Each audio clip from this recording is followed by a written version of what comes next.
हमारे पास नेता प्रतिपक्ष यशपाल आर्या जी हैं, उनसे जानते हैं आज सदन में जो हंगामा हुआ। सर, सदन में एक हंगामा हुआ और लगातार स्पीकर आपको रोक रही थी कि प्रॉपर्टी मत तोड़िए।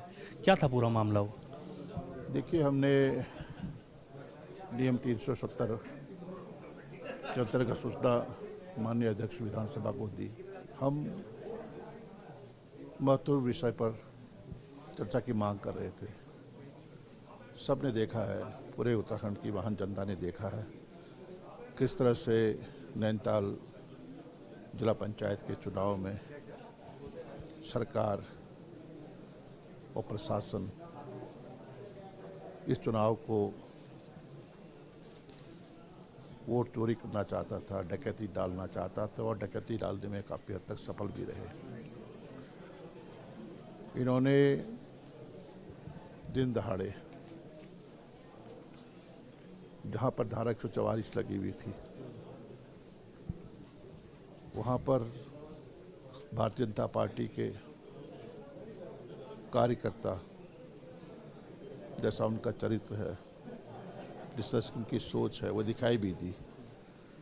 5 सदस्यों का तमंचे की नोक पर, तलवारों की नोक पर तलवार लहराते हुए, मारते पीटते हुए और घसीटते हुए हमारे सदस्यों का अपहरण कर दिया जाता है। लेकिन सर, सदन में जो हंगामा हुआ उसको कितना आप उचित मानते हैं? प्रॉपर्टी को तोड़ना और ये सब। देखिए, सदन में जो हंगामा हुआ, जो भाजपा सरकार ने जो अराजकता का वातावरण बनाया, देवभूमि को कलंकित करने का काम किया। आज तक के पिछले दशकों में चुनाव जीतने के लिए भाजपा ने, सरकार ने सरकारी तंत्र के जरिए, पुलिस के जरिए, धन बल के जरिए, बाहुबल के जरिए इस चुनाव में हर हथकंडों का इस्तेमाल किया। और हमारे जो उम्मीदवार हैं, श्रीमती पुष्पा नेगी, उनको भी धक्काने की, महिला पर अभद्रता की, हल्द्वानी के विधायक सुमित हरदेश पर, हमारे उपनेता भुवन कापरी जी पर, संजीव आर्य पर, इवन यहाँ तक कि मुझ पर भी उन्होंने धक्का मुक्की की, तो अभी मारपीट की। इससे बड़ी विडंबना क्या हो सकती है कि भाजपा इस हद तक उतर सकती है? प्रजातंत्र की हत्या और खुलेआम वोटों की डकैती किसने दिया है? आपके नेता हरीश रावत का कहना है कि हम सदन तब तक नहीं चलने देंगे जब तक हमारी मांगे पूरी नहीं हो जाती। तो विधानमंडल दल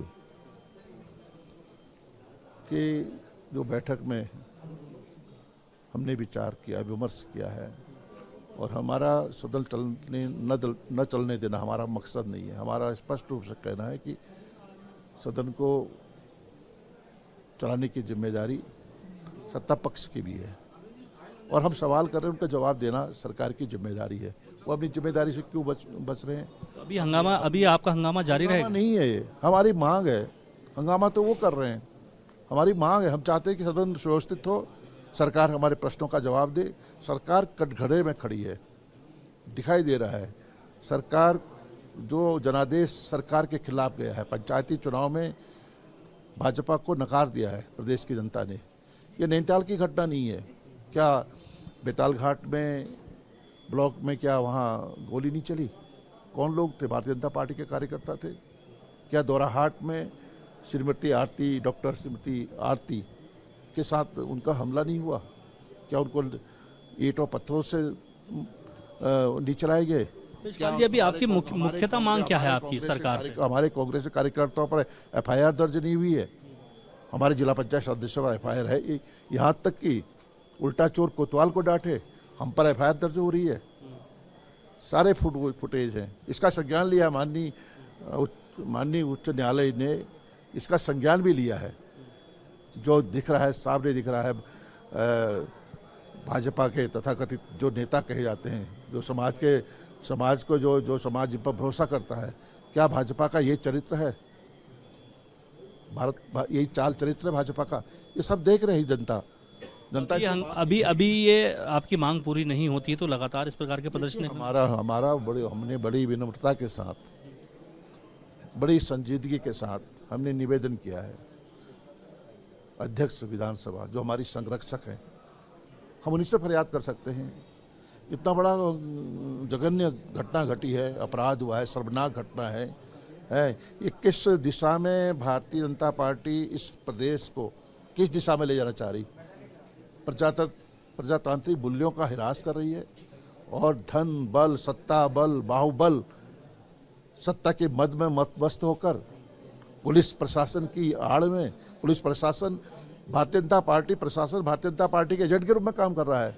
संख्या बल पर्याप्त है, अगर उनके पास संख्या बल होता तो क्या वो अपना वोटिंग कराते? संख्या बल हमारे साथ था। हमारे साथ यशपाल आर्या जी थे जिन्होंने साफ तौर पे कहा कि जब तक हमारी मांगें पूरी नहीं हो जाती हम लगातार अपनी मांग को उठाते रहेंगे और हमारा संरक्षण अगर कोई करेगा तो विधानसभा अध्यक्ष करेंगे।